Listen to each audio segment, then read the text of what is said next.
want to take a moment to preface any remarks this Motzei Shabbos evening with an expression of Akar Satov, overwhelming sense of gratitude to the unparalleled Project Inspire. I'm sure everyone's been inspired this Shabbos, mostly by the Ruchni, perhaps a little bit of Gashmi as well.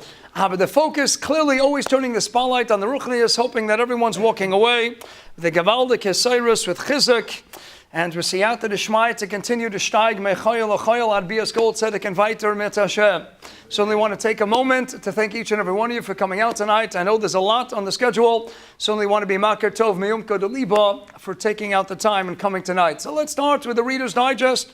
Reader's Digest, March 2018, page 24. They have your true stories. So there's a true story this month's edition of a young boy, an 8-year-old, who's taken by his mother to a graveside service, clearly of a non-Jew. And instead of their custom of putting flowers into the grave, so this individual, Bob, was an avid golfer. He loved to go out and play golf. So the family was handing around golf balls to place into the grave. Instead of throwing flowers, they said, go ahead and put golf balls and throw them down into the grave. So this 8-year-old boy was there, and as he was walking away, he says out loud to his mother, within earshot of everybody else present, he says, well, it's a good thing, Mom, that this Bob wasn't an avid bowler. And then we'd really be in trouble. Seeing the story, it reminded me years ago how Rabbi Yisachar friend, I was in Seattle, Washington at the time, my grandparents, Aleim HaSholom, lived. They were instrumental in building up Seattle, Washington. A Rabbi friend who himself grew up in Seattle was there for Pesach, and he was speaking at the pulpit, and it was right after Rav Soloveitchik, Rav Yoshe Ber, was nifter. And he noted how he was looking in the obituaries after Rav Soloveitchik had passed away, and you saw this wonderful obituary, divrei hesped eulogy about the Rav, about Rav Soloveitchik. And whoever penned such an obituary was highlighting all the disciples in the Asmanas HaTorah and all he accomplished, the worldwide influence of the Rav. And he contrasted that right next to it was a picture of some stam guy, a picture of his matzeva. And what did it say on the stone? It had a picture of a bowling ball. And it said, this guy, Joe, he lived to bowl. And my friend pointed out to look at the Zelu Mazet, the Bar Shlomo Melach's Posuk in Kabbalah's Parak Zayin, Posuk Gedalid. Zelu Mazet, also Lokim, look at this stark contrast. Mitzad Echad, he had a Talmud Chacham, who was Marbet's Torah for decades. Look what he did with his life, and Eved Hashem, and in contrast, what do you have? A guy. And what did they leave? What are the parting words? What's the departing message? He lived to bowl. To bowl Meshuggah. And I guess this Bob as well, he lived to golf. Henny Youngman used to say, what's golf? It's a good walk. Interrupted. Golf, bowling, lahavdil alfei avdolas. What do we do with our life? And yet, perhaps there is inspiration in the context of a Project Inspire. There's inspiration to take out of everything. There's always something to learn from everything, something to learn from everybody. And we already find Ben Zoma telling us in Pirkei Avos, the opening mission of Parak Daled, Ben Zoma Omer, Esu Chacham, Halomein Mikalodim. You know how we are magdir? How do we define a true and emstik chacham?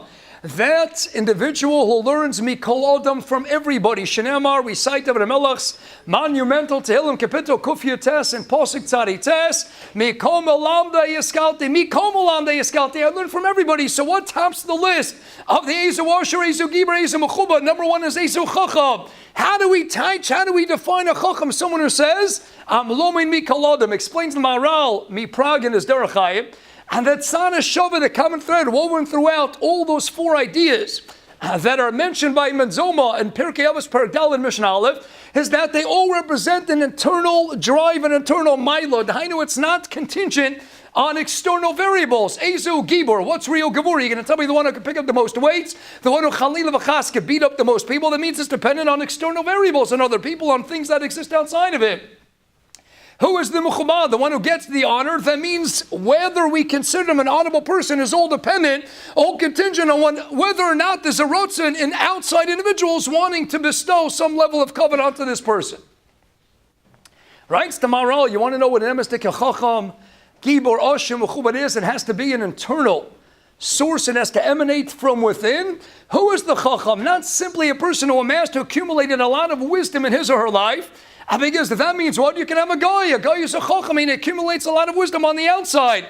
The chacham is the one who has an insatiable thirst and unquenchable desire to always want to amass more and more wisdom, another morsel, another drop. You have to have wisdom. You have to have chokhmah to be able to receive more chokhmah. You have to have a certain measure of chokhmah to know what chokhmah is, to want to get chokhmah. Chazal tell us that fish in water, Klal Yisrael, metaphorically, are likened to fish in water, that even though they're surrounded by water on all sides, they're enveloped under the surface of the water, and yet when it rains, Chazal tell us fish jump out of the water and they want to catch every new drop, and that comes down. I read an article years ago how somebody said he went to a trout farm, he went on a rainy day, he heard this Chazal and he wanted to see, is it true? And on the trout farm he says, it's talking, not true. It was raining and the fish were not jumping out. They were not sticking their mouths out. But then he writes, but then I went to the ocean and I saw that the fish who were swimming in the ocean, and they do stick out, they do jump out to catch new raindrops. And I said, l'chayra, the pshat is poshut. If you're in a little trout farm, you're in a little tiny pond. What chokhmah, what wisdom do you have? You don't understand really the profundity of what the water is all about. Amela, they don't jump out to appreciate every new little drop. Mashenkin, if you're swimming in an ocean and you understand the Yamatayra, the Yamatalmud, you have a taste of what chokhmah is. Oh, you're swimming in an ocean. Then your machshav, what water is, yes, a new drop, a new piece, and that's coming out. You have to learn from everybody. The brother of the Maralmi Prague writes into the beginning of his Sefer HaChaim, this is Rav Chaim and Rabbi Tzal.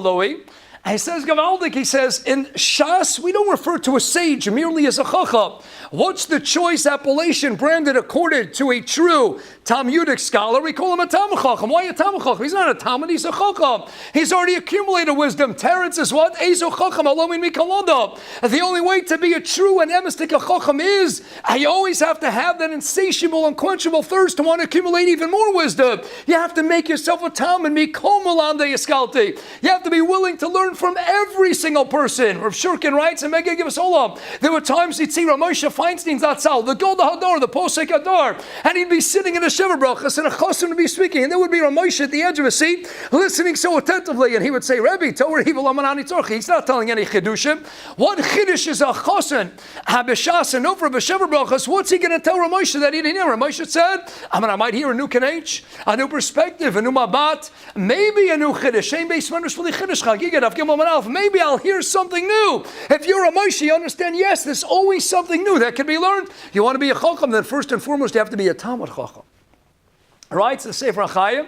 Only someone who makes himself a Talmud first and foremost, always wishing, always longing and yearning to accumulate yet more wisdom. If you make yourself a Talmud, then in a Chama you could ultimately result, the upshot might one day be that you'll be an emistic Chacham, but you got to be a Talmud, and only then Talmud Chacham. We have to be willing to learn from everybody, and everybody, L'chayra and Kama says, you have to be willing to learn from everything. Savannah doesn't mean we have to be machshav sports, but if there's such a concept out in the world, there are things for us to take out of it. Yes, Rav Dessler used to say, and that sports are gavaldik. Why? Because it keeps the guy busy. It keeps the guy busy. Rabbi Yaakov Kamenetsky used to say, if they weren't beating up on a football, they weren't boxing each other, they weren't tackling and beating at the Rachmana Litzlan, they'd be looking for Yidden to beat up. Pogroms, crusades, Rachmana Litzlan, Midori Doras. Let them beat up each other. Let them smash into each other with the racing cars. Let them box each other out, tackle each other in the football field. Let it be guy against guy rather than being the Jews. And in addition, answer of Dessa Michtam always says, you know why? The Goyim, they need to occupy themselves. TV, media, sports, always looking for new shtuyot and new nonsense because they got to keep busy. Because if they would sit and have moments of hisbonenus, of contemplation, of meditation, they would think about what life is in fact all about. They'd go berserk, they'd go bananas, they wouldn't know what to do with themselves. So they have to occupy their time with the world of sports. But the lemais, if it's out there, there's got to be lessons. There have to be things for us to glean, things for us to extract from that world of sports.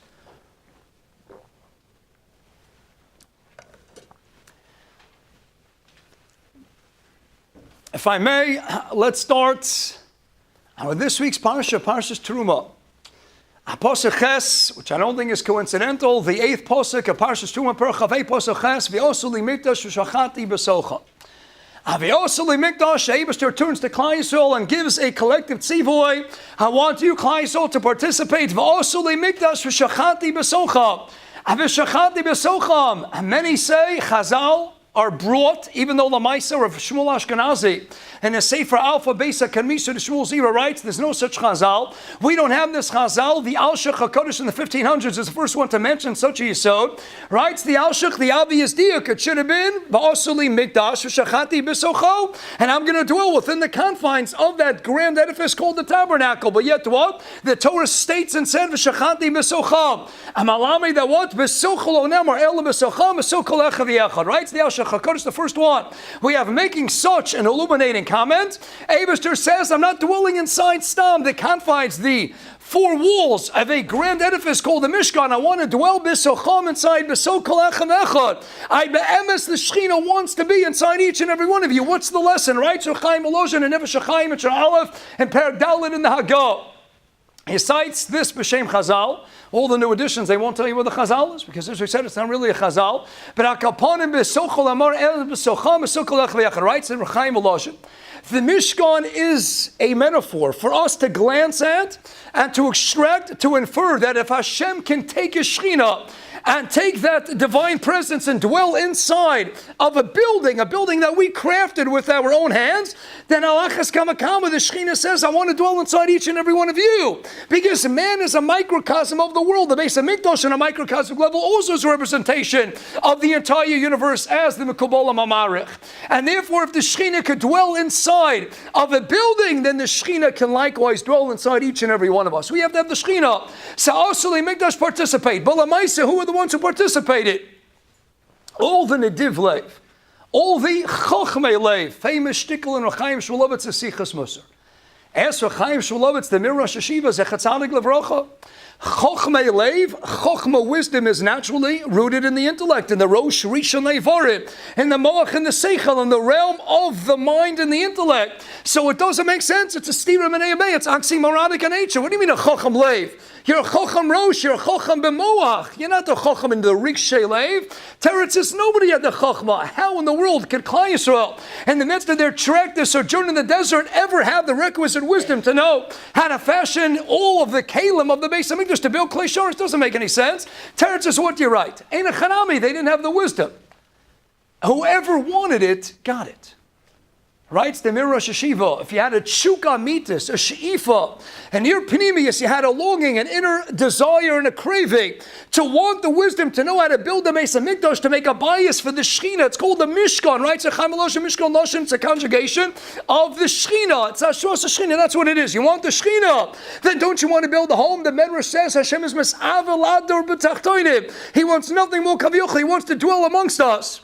If you really want it, the Eibusher is going to give you the requisite wisdom to know how to build. If you have the tshuka, the rotzen, and the leiv, then Hashem will mamela give you the chokhmah. Hence, it's referred to quite now appropriately the chokhmeh leiv.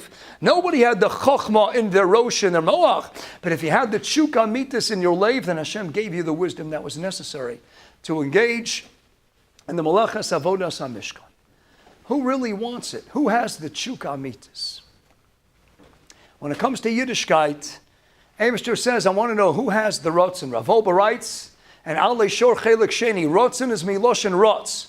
You know where we can find, where we can discover where your rotzen apinimi is, and which direction are you running? What do we say by Yasim? Anu rotzim, heim rotzim. Anu rotzim l'chayolim, haba heim rotzim l'berashachas. Where are they running? Where are you running? Your rotzen is your giloi. What's going on inside you? Are you running to sports stadiums, to circuses, to Broadway shows, to rock and roll concerts? Where's a person running? Your rotzen is neskala al yadei. Where are you rotz? And writes Rav Oban al Shor Chelik Aleph based on the Sefer HaYosher. Hamiyuchos or Beinu Tam and Shani Yad Aleph. Hashem created many things in this world. L'maylam mikulam, He created nefesh, mada, and seichel. L'maylam mizeh created rotzen, chayfetz. The greatest thing to get close to the Eibishter is your rotzen. The question is, what's your rotzen for? That's what Hashem wants to see these parshias. Is the rotzen because you want to bring the Shechina inside you, or you want to bring one inside you? Is it all going to be sports? Is it all going to be everything that's going on in the world? What's your rotzen apnimi? So let's turn with Siyata D'Shmaya to an unbelievable vart of the Ksav Sefer. It's my favorite vart of the Ksav Sefer. It doesn't appear in the Ksav Sefer LaTorah. It appears in two places in his Sfarim. An Igris Sefer from a collection of letters compiled by the Eger and Sofer Mishpachos. as well as in the drushes of the Ksav Sefer and the Psicha Lebnei Yeshiva and Machon Ksav Sefer edition Daf Kuf Pei Dalet. Right, so the Ksav Sefer as follows. I mentioned a Keta, a piece of it at the Agudik mentioned 2 years ago. I like to flush it out with another Hosaf that he mentions in the drushes. And that is, we have a fascinating Gemara in Maseches Megillah Daf Vav Amud Aleph. And the Gemara relates that Asid and Sori Yehuda to be Malame Taira in the Tartius and the Karksias of the Goyim in the future, sometime in the future, and that is our door, the door of Ikvasod Mashiach, as we herald the arrival of Mashiach Tzidkenu Meirav Yameinu. And what's going to be? Sori Yehuda going to be teaching Taira in the theaters, the sports stadiums, and the circuses of the Goyim. Ask the Ksav Sefer, it's a Pliatzuma. Do we have a dearth? Do we have a lack of convention centers? We can rent out the Jacob Javits Convention Center, other places we can put up huge tents, and yet where do we have a Siyam Shas? Nassau Coliseum. Then it moved on. Malam HaKodesh, we made our way to Madison Square Garden, where the Rangers play hockey, where the New York Knicks play basketball, where Billy Joel has rock and roll concerts. That's where we had a Siyam Shas. And then we really moved up to the big leagues. MetLife Stadium, 92,000 plus present at a Siyam Shas Pliatzuma. Where are we dancing? Yidden are on the floor, the same field where the Jets play football, where the Giants tried to play a little football. And we come onto that field, 92,000, and we celebrate and we dance and we go, Lebedik, it's a Pliatzuma. It's not coincidental. Where was it? The MetLife Stadium. We bought it to MetLife from Misa L'Chaim. Amamash Misa L'Chaim. Brochas Yirchesem Ezer Hashem Afilu B'Chaim Kriyim Esim Tzadikim Afilu B'Misosem Kriyim Chaim. We took it from Misa to Chaim. We bought it live. Erev and Nadal Chaim Elamotziv Chaim Elamotziv Pekeh Heim Chayin of Yerachem. We made the stadium come alive with the Yemes Tekechiyas in the room, which is the Chiyas in the Torah. But I asked the Ksav Sefer, that's where we need to have a Siyam Hashas and Madison Square Gardens and MetLife stadiums. That's where we need to go. What's the lesson? Nothing that happens in the world is coincidental. Devarim Gedolim Eina B'Mikra. What important to messer? What's the message to glean from the fact that the Eibishter plays out history? Asid and Sori Yehuda, here you have Chazal predicting it over 2,000 years in advance.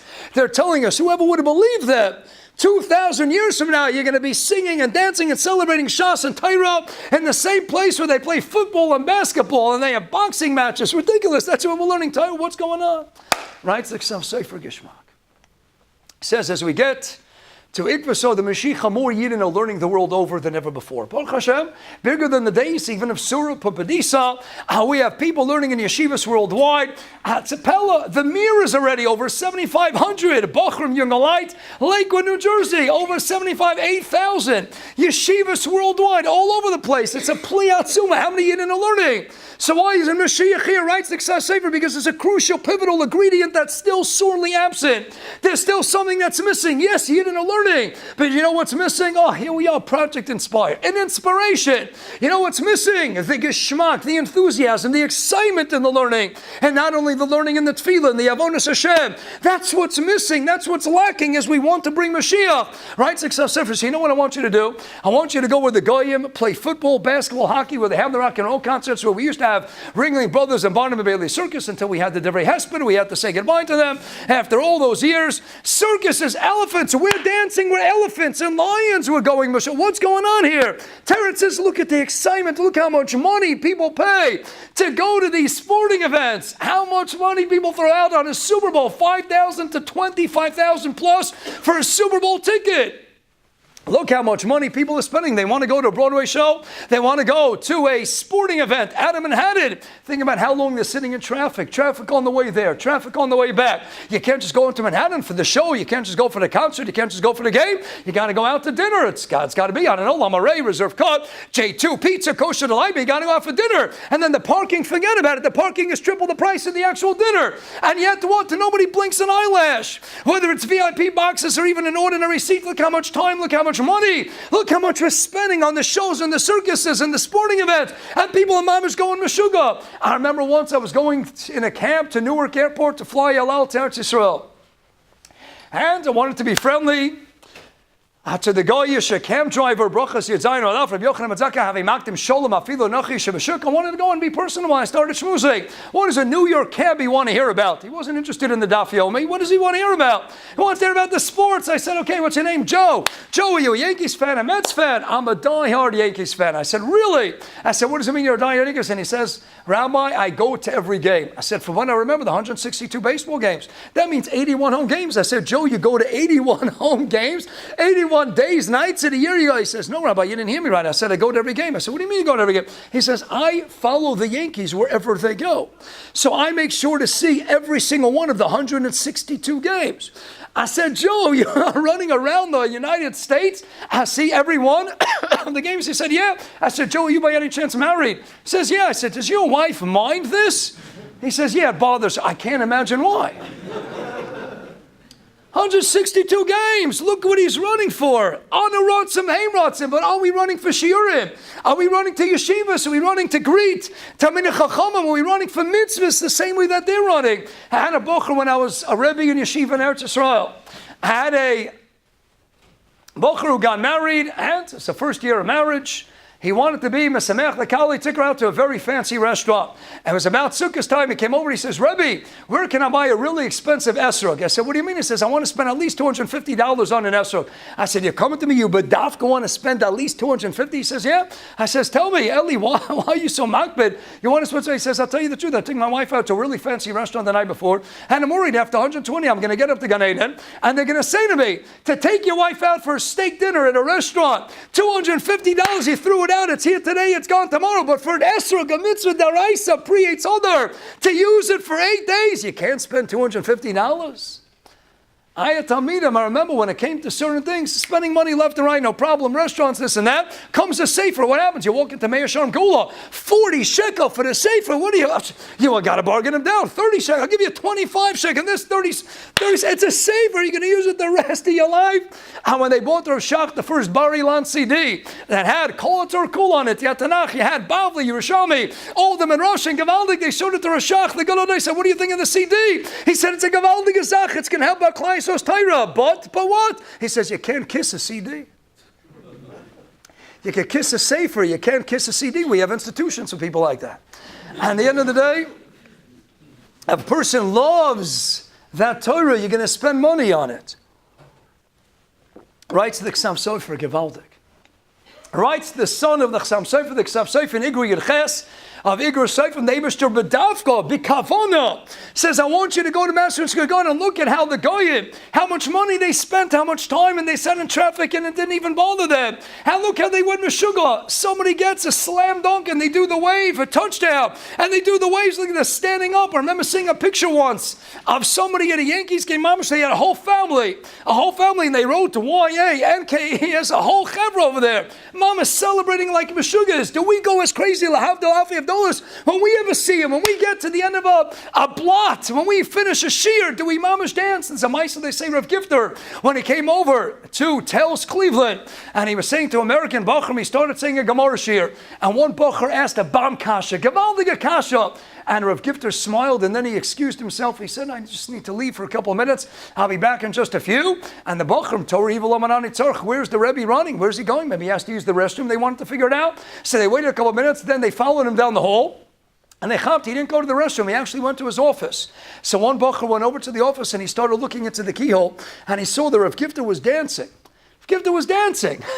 So he couldn't understand it. He waits until the Rebbe comes out of the room. He says, Rebbe, Torah, what's wrong dancing? He says, I'll tell you the truth, I was so blown away by the kasha. I had such a geschmack from the kasha. I wanted to get the whole cover to dance. But you would have said, look at this Rebbe, came over from Europe. Eretz Yisrael, he's a Meshuggah. You would have said he's crazy. Was he dancing because of a pshat? I figured you wouldn't chap it, you wouldn't appreciate it. I said, no, it's off. And then on, Rav Gifter said, no, we're going to dance together. Rav Ruderman's Atzal, Rosh Yeshiva Yisrael, came out from a chasana late one night, says to the driver, I want to go see who's learning in the base of Medrash. 12 o'clock at night, there's a gewaldige chevra, learning and steiging ba'asmad Rabbi ba'atzuma. He goes around and he says to the bacha, what are you learning? Tell me a hara, tell me a chiddush, tell us a chiddush. Herman says gewaldig. Everybody in the Meishmers, get up out of your seat, we're going to do a rakida. And they had a rakida after chatzos laila on a regular night in Yeshiva's base, Merush and Yisrael. We're going to dance, we're going to celebrate the Torah. The guy been doing the wave over what? Over Yankees players, over people, they're trading them anyway in a year or two.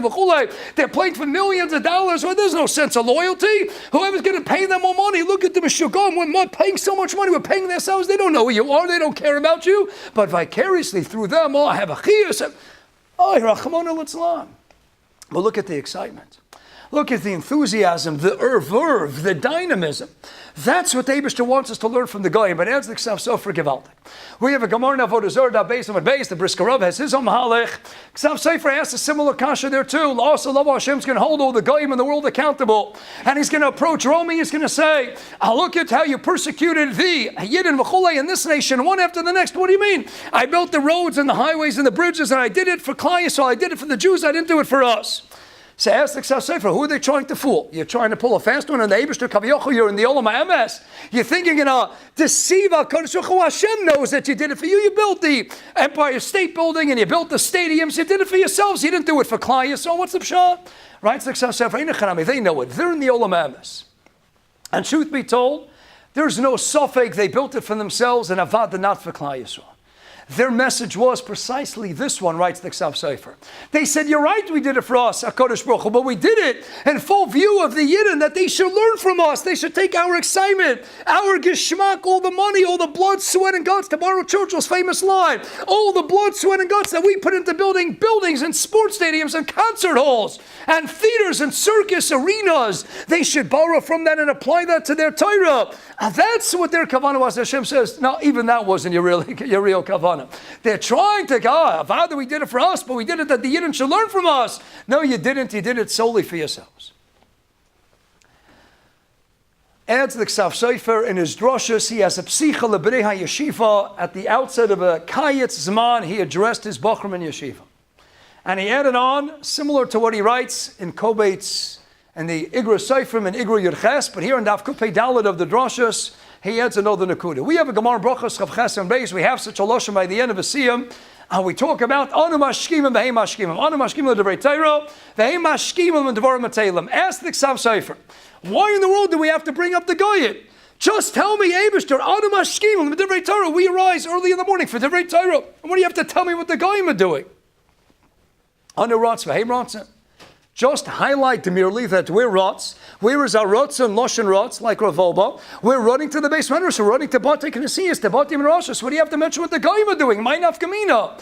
Explains the Ksav Sofer how Gufa precisely this very sentiment. Hashem Yisparach says, look what the Goyim are doing. Hey Mashkimim, they're getting up early in the morning for what? To take care of Stuyot. If they're getting up early in the morning for Nourishkeit, then Achas Kavachomer, Be'Menosha Kavachomer. You should be getting up in the morning for Yiddishkeit, forever to be an emistik Eved Hashem. Years ago, when I was in a summer camp in Eretz Yisrael, they brought in Meir Kahana to speak. And Meir Kahana, I remember I was a youngster then, but I'll never forget this line. He said that he lived near Arabs, and he used to get up very early in the morning. And then what happened? He would get woken up sometimes by the sirens, the Arab music would be playing. And he would find out that his neighbor, he had a certain Arab neighbor, would be getting up at 6:30 in the morning. So he says, what am I going to do? I'm going to get up to Shemaim, and they're going to say the Arab guy was able to get up at 6:30, and you only got up at 7. So he says, I started getting up at 6:15. And then the Arab found out about it. I would be getting up, he would see my lights going on at 6:15. So then he would get up at 6 o'clock. And then I would get up at 5:45. Then he would get up at 5:30. They both decided it doesn't even pay to go to sleep anymore. At the end of the day, they were each speaking about what was it? That's the drive. That's the source. Hey, Mashkimim. If they could get up so early, how come we can't get up early? Interestingly enough, there was a Maisa, Rabbi Lezer Silver Zatzal. Before he went to Cincinnati, he was in some other towns. We know he's in Harrisburg, Pennsylvania. For a time, he was in another small town. And one night, the president couldn't sleep. 3 o'clock in the morning, he walks by the house of the Rav. And he sees that the Rav, Rabbi Silver, the light's on in the house.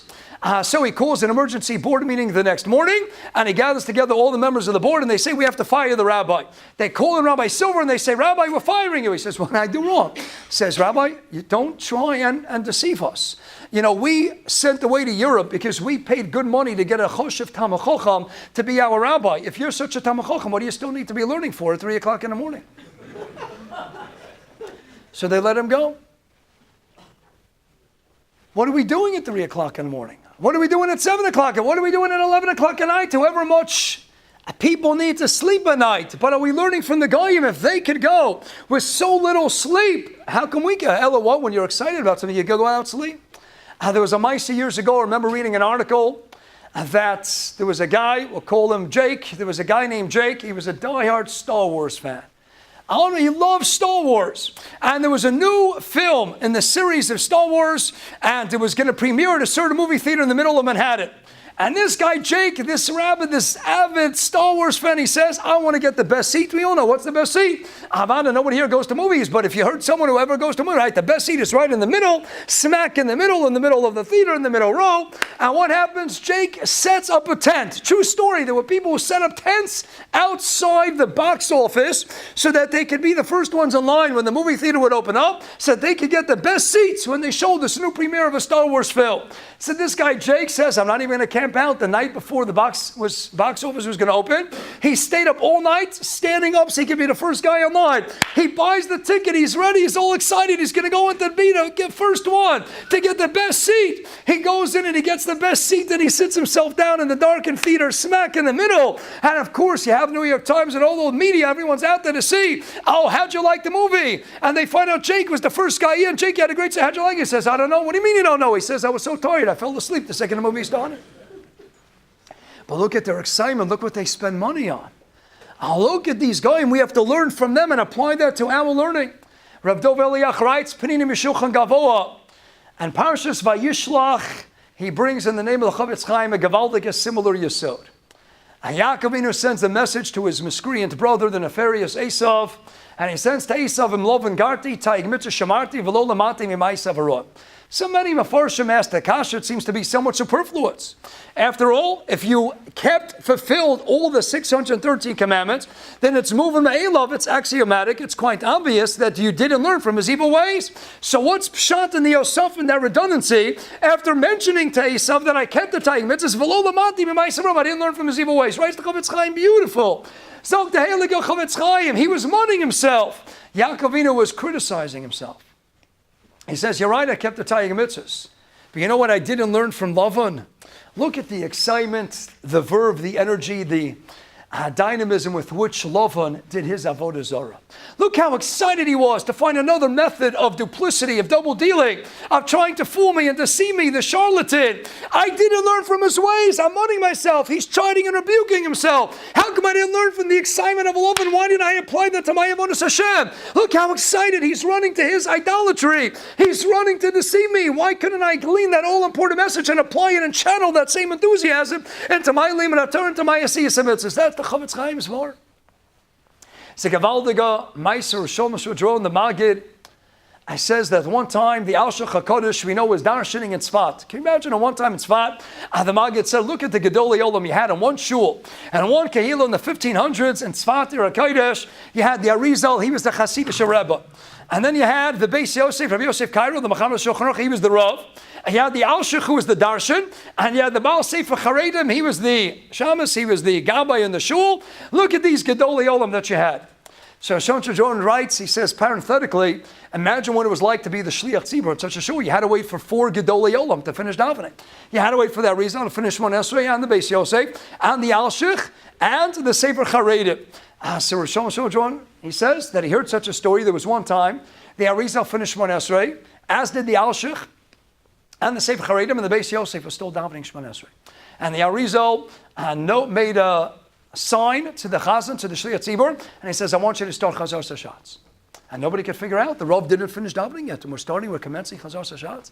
Comes the end of davening, and he tells the Gabbai, make sure to close the doors, don't let anybody leave until I make an announcement. And the Arizal gets up at the end of davening. He says, I don't want anyone to think that I was pogei in the covenant of the Rav Chalila B'chas. Says, we have an Inyan. We have to wait for the Rav to finish davening Shemon Esrei. Says, but I looked at the Beis Yosef and I saw that he was busy thinking towards the end of Shemon Esrei. He was busy thinking about a simon that he's currently writing in his Shulchan Aruch. And we have to wait for the Beis Yosef to finish davening, but we don't have to wait for the Beis Yosef to finish learning. That was the Arizal. He was able to look at him and see. And the Beis Yosef smiled and he said, the Arizal's right. I was diverted and I started thinking about something in the Shulchan Aruch. So it was okay that you didn't wait for me. Anyway, there was a Maisa, the Alshich is darshaning in that same shul. And the Alshich was darshaning, he was saying a drasha of 100 different ways that Lavan was trying to deceive Yaakov Avinu. And all of a sudden, in the middle of the drasha, they see that the Arizal starts to smile. Sees that Arizal smiling. So the Alshich, after the Rosh, he says, Arizal, Kodesh, Arizal. He says, why were you smiling? He says, because you were saying such a gavaldige drasha. He says, Lavan's neshama came down. And Lavan came down. And he wanted to hear your drasha. So why were you smiling? He says, because by number 64, number 76, he says, Lavan went, oi, I didn't think of that one. I should have thought of that one. The Alshich came up with. That's the Chofetz Chaim. He was always looking for ways, new ways, all new chidushim. How can I deceive him today? How can I deceive him tomorrow? So the Chofetz Chaim, I should have learned from his ways and I should have applied that to my Avodas Hashem.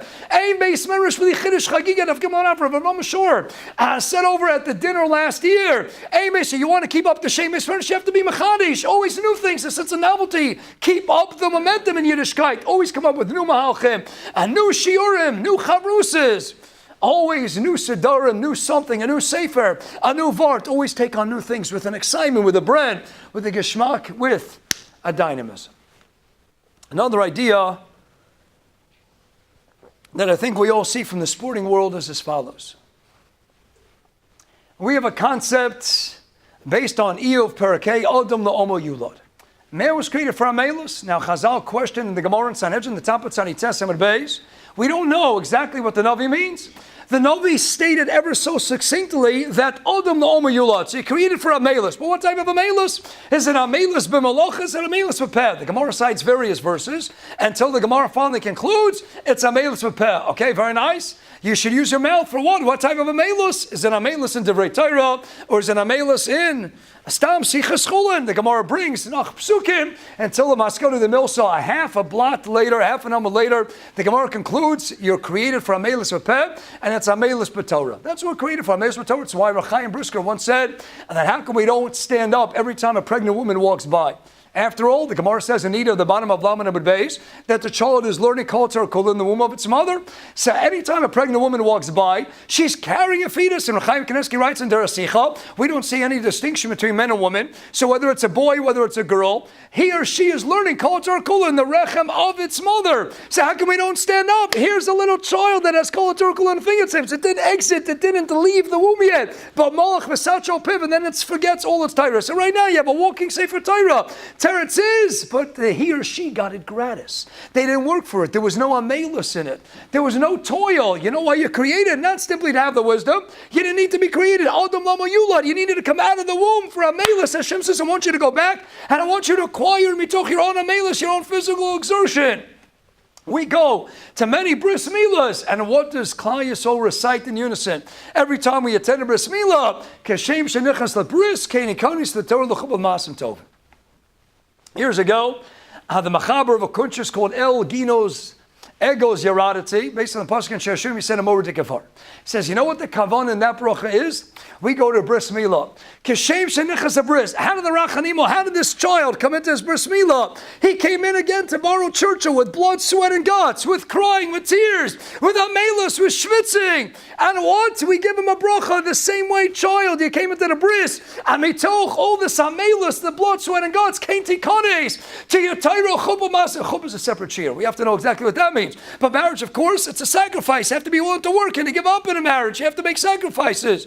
And when you approach the Torah, the mitzvah samas and tovim for the duration of your life, go back to the bris. The same way you came into the bris with all that Amelus, and there were tears for Chulevis, we took Yisurin. Kain Tikanis, the Torah Chumasim, you got to be willing to work, and yes, sometimes to cry, because after all, Brachas Tafayim and Aleph, Sholosh Matanas Tovas Nasan HaKadosh Baruch Hu the Yisrael, V'lo Nitanan Ela Ayadei Yisurin, Torah, Eretz Yisrael, and Olam Haba. Anything truly meaningful in life, you got to sacrifice for.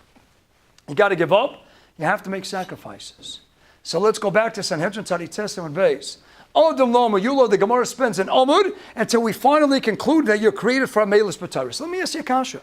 Why did the Navi just make it simple and state ever laconically, Adam La'amol Torah Yulad? Adam La'amol Peh? Just tell it to me, Baruch bin Chaketana. Why write in such vague, ambiguous terms until I need a shock of Atari of the ensuing Gemara until I can conclusively prove that you made from Israel? Just tell me, Adam Lama Peyulad, Adam Lama Torah Peyulad. Why leave it blank? Phineas Daiti, it's Pasha. Because whatever you're doing in life, do it be Amelus. Everything in life has to be done with Amelus. Rav Shmuel Kamenetsky Shlita, when he opened up Philadelphia Yeshiva, he asked his father, Rabbi Yaakov Zatzal, that Avada, the focus is Torah, Torah, Torah. Should I tell the Bachram, you know what? When it comes to the secular subjects, just work in getting a C, just get a passing grade, and that's it. Don't focus too much at all in the secular subjects. So Rabbi Yaakov said, absolutely not.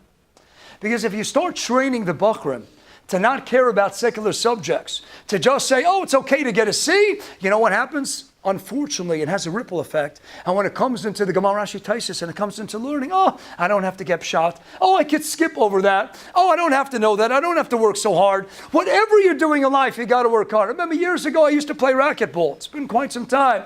I used to play racquetball. I had a balabos who used to play me. I said, if you ever let the rabbi win, that's the day I stop playing you. I said, because I need this for exercise. Whatever the reason is that I stopped. But the Maisa, I said, I need it for exercise. So he said, Rabbi, how come you're playing so hard? I said, because everything that I do in life, I want to give it my all. If you're in the racquetball court, you're in the basketball court, you got to give it your all. And I shared with him the following story. Years ago, as a young teenager, I was the starting point guard on my campus basketball team. I used to play a little bit of ball. And one day, I'm having a one-on-one with somebody in the camp, and the coach of the basketball team sees me play. And he says, Eitan, you're not the starting point guard anymore. I'm benching you for the next game or two. I said, Coach, I'm playing a one-on-one game. It doesn't mean anything. He says, because I watched the way you play and you weren't giving it all your kayach. You weren't giving it your all. I said, but the game didn't count. He says, but if you don't play hard in a one-on-one, you're not always going to play your hardest in the 5-on-5 either.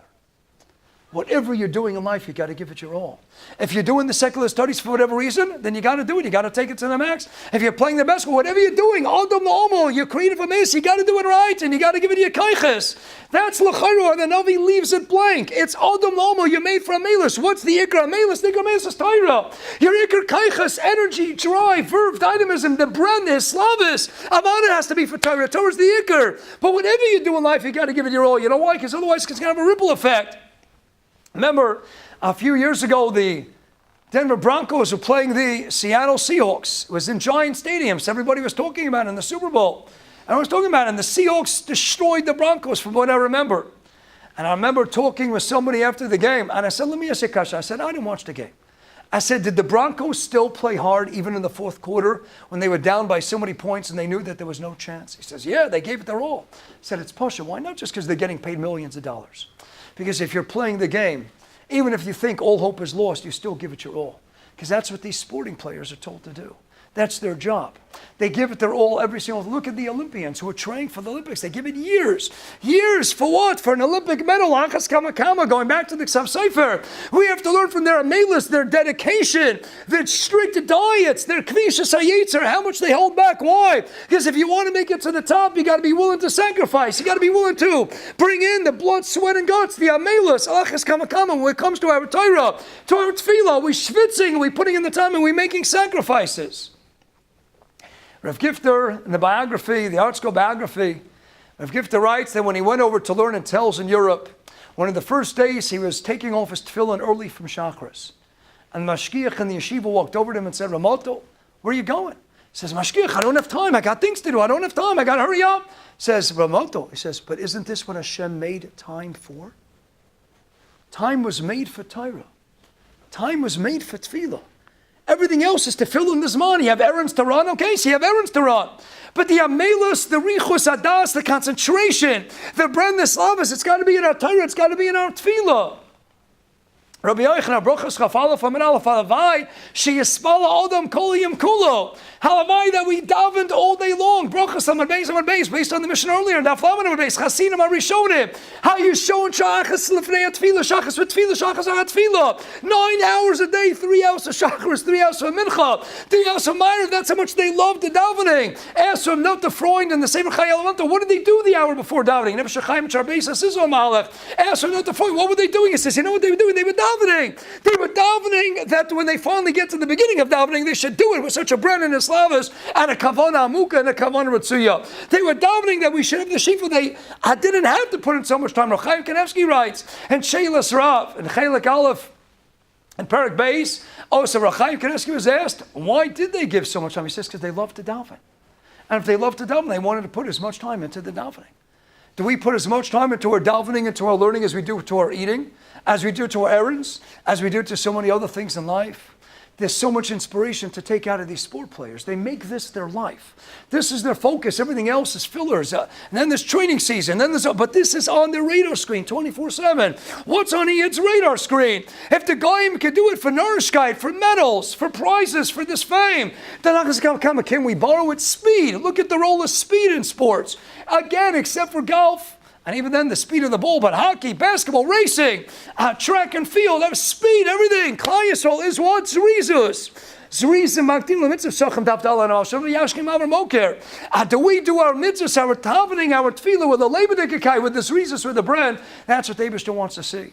If Lovin could do it for his avodah zarah, if like the Ksav said for the Goyim could do it for shtuyot, for all the nonsense, for chulei, can we borrow from that and glean that all-important message and channel and redirect all that love and all that passion? Rotzim, hey rotzim, yes. But that should inspire and engender that same type of rotzim to say, if they're running for the Broadway shows and the concerts and the sporting events and those circuses, can I borrow from the Goyim and learn that I'm going to put that ritza, I'm going to put that zerizus, that alacrity and that zeal and enthusiasm, I'm going to put it into my limud HaTorah, into my tefillah, the same excitement, the same brand. If they could get up early, then maybe we could too. Just closed, there was a story in Eretz Yisrael years ago. There's a bacher who was never able to make it to Shachris. He's never able to make it to Shachris. The mashgiach heard that it was coming up Bein Hazmanim, and he already booked a ticket back to the States, and he was going to have to get up at 6 o'clock in the morning to catch his flight out of Tel Aviv, out of Ben Gurion Airport. The mashgiach went into his room that night, and he changed all his alarm clocks. I'm not getting into the shaila whether it's mutter to do this, a tshuva by Hisoras tshuva, about Genevas Das, whether you're allowed to do the mashgiach paskin, he was allowed to do that. He changed the boy's clocks, the boy woke up and he missed his flight. And the boy heard what happened. Mashgiach actually already hinted to him. He says, Mashgiach, how could you do that? He says, I did that l'tov voscha.